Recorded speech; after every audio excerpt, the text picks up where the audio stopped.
Si vous avez affaire à un psy-chaman comme moi, l'analyse de votre traumatisme de l'enfance ou de l'organisation de votre conditionnement dans l'enfance va être un peu différent du regard que porterait un psy traditionnel.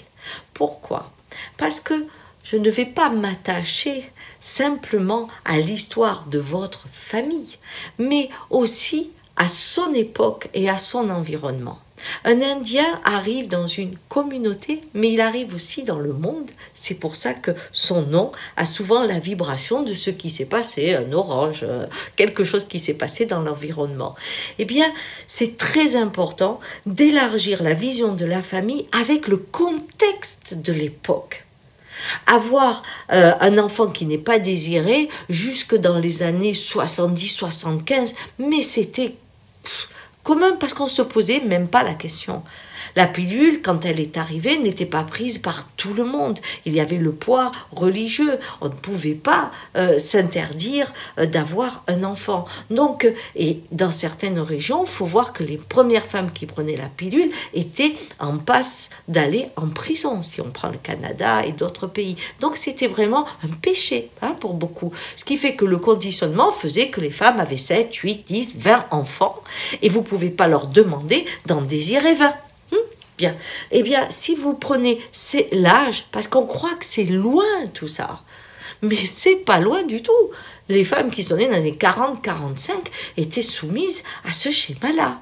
Donc, vos grands-mères, vos arrière-grands-mères pour certains, eh bien, ont vécu cela. Eh bien, si je regarde donc cette idée qu'on ne désirait pas un enfant, aujourd'hui, certains sont très traumatisés parce qu'ils n'ont pas été désirés. Et, comme je leur dis, et alors ? Parce qu'à l'époque, on n'en avait pas les moyens, ça ne venait pas à l'idée.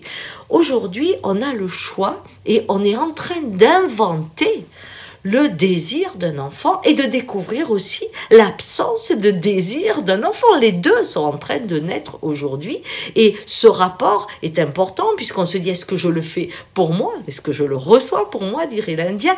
Ou est-ce que c'est pour lui? Est-ce que c'est pour la communauté? Est-ce que c'est pour les... On se pose aussi la question de l'intention qu'on met dans ce désir. Eh bien, je peux vous dire que dans beaucoup de domaines qu'on appelle traumatisme, si vous mettez la vision d'ensemble de votre famille dans le contexte et que vous lisiez sur les usages de l'époque, sur les comportements, sur quelle était la liberté d'un homme, quelle était la liberté d'une femme, eh bien, vous pourrez commencer à banaliser votre histoire. Ça n'enlèvera pas la douleur, mais ça la rendra normale.